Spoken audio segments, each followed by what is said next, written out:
Now we're ready to start thinking about layout and color mapping ideas. I hardly ever sketch on the actual paper that I'm going to paint on. This is because if I do sketch, I find that I instantly tighten up when it comes to painting, and it also starts to feel like I'm coloring in.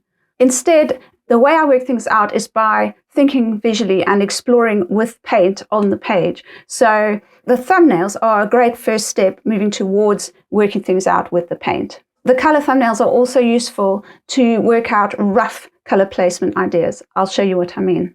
So I've got my 6 color swatches and I've got my corresponding coloring pencils. I've got 1 pink, I've got 2 greens, a darker green and a lighter green. I've got a tan color, and then I've got 2 browns and my black.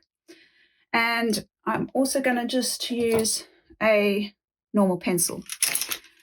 What I do at this stage is I'm just thinking about composition ideas and motifs. I know that I want to use the cherry blossom flowers as quite big motifs, and I don't know whether this painting is going to work. So at this stage, I just need to be very loose and playful with my ideas, and it's a way of thinking visually about what you might want to do. The way I normally start these things is I normally plan just one panel, and I usually start with my main characters. So if, for instance, I was going to start with this panda and put him over here hanging down, then I might think, oh, look, what if these 2 little red pandas were up here and on a branch and looking down at the big panda? So that's one idea. That is an element of 2. And when you do composition, it's always good to compose in 3s or 5s. Odd numbers is generally best. So on the other hand, the third object could be a flower. So I don't know if I want my painting to be completely full or whether I want it to have gaps in between, but I could think about a big, beautiful flower sort of here or up here, some beautiful leaves.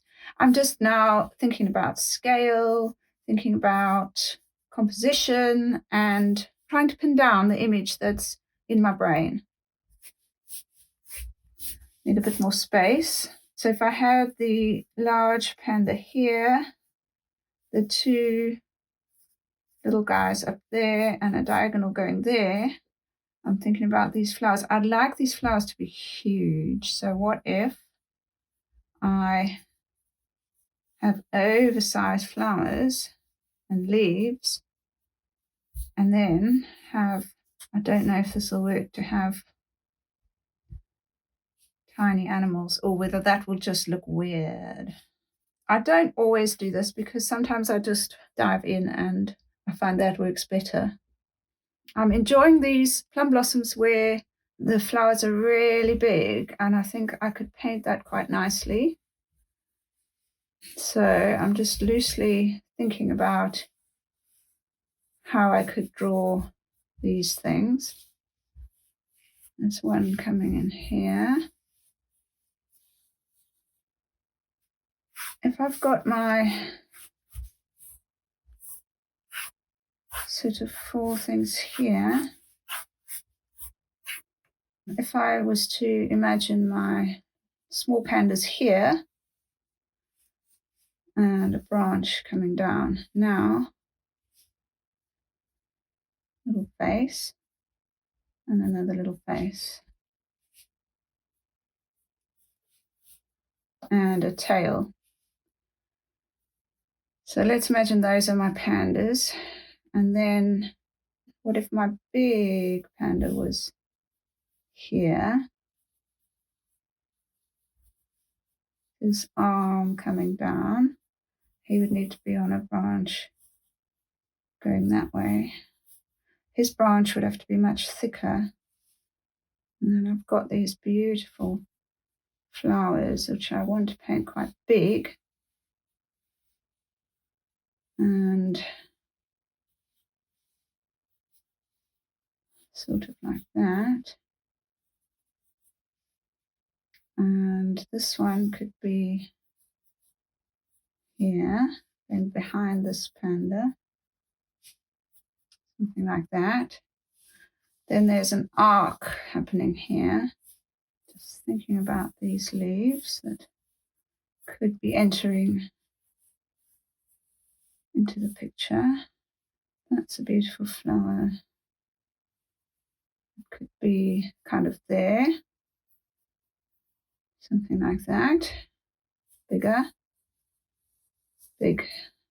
Now the problem with using characters like pandas is that they really draw a lot of the eye's attention, and I don't know if I want that. 1, 2, 3. So there's 3 things there. What if I had another grouping of 3 here? 1, 2, and the third one is kind of underneath 3. These leaves are lovely, and I quite like the idea of having it quite open, and just some beautifully painted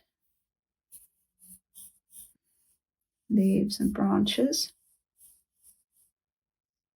There's going to be quite a lot of diagonals going on there. I may need to flip this photograph and see how that can help me.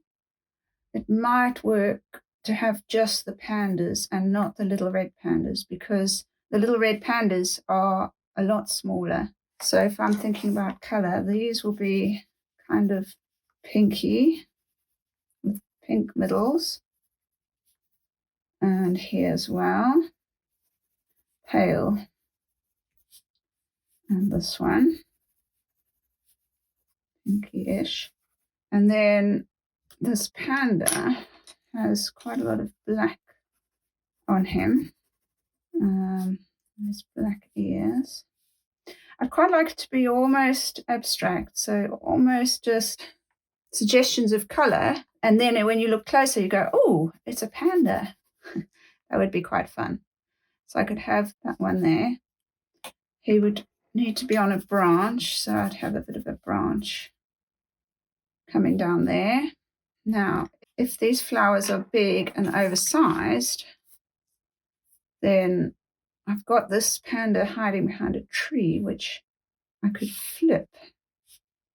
So now I have flipped this panda image, and I can see what it looks like if he's hiding behind a tree on that side.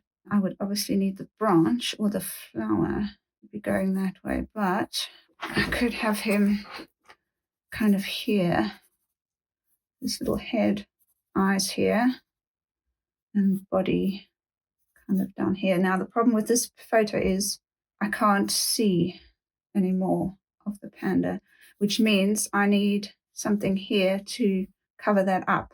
Maybe I could move these up a bit, these leaves. Let's just put our pops of black in.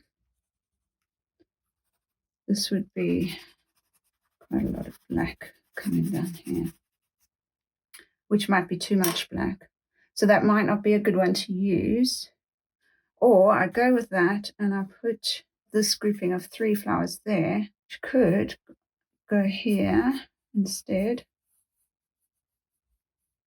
So that panda could be behind those flowers, or maybe just 2 of them. I'll put that in pink. Sort of like that. So I hope this gives you an idea of how you can use thumbnails and color mapping to think through your motifs, to explore which ones you want to use and which ones you want to leave out, and to start to think about the placement of color in your painting. I don't always do this exercise. Often I just dive in and start painting. But if the leap from sketching to painting feels too huge, then this is a great in-between step, as it usually helps you to find a starting place for your painting. If you do this step, it's important to keep in mind that a lot can change when you start painting. So it's best to think of it as a useful tool for exploring ideas, and then put it aside and just dive into your painting and see what happens. So now it's time for you to go ahead and create your own rough thumbnails. Don't spend too long on it. Keep it loose. Pick the one you like best. And then in the next video, we'll start painting. I'll see you there.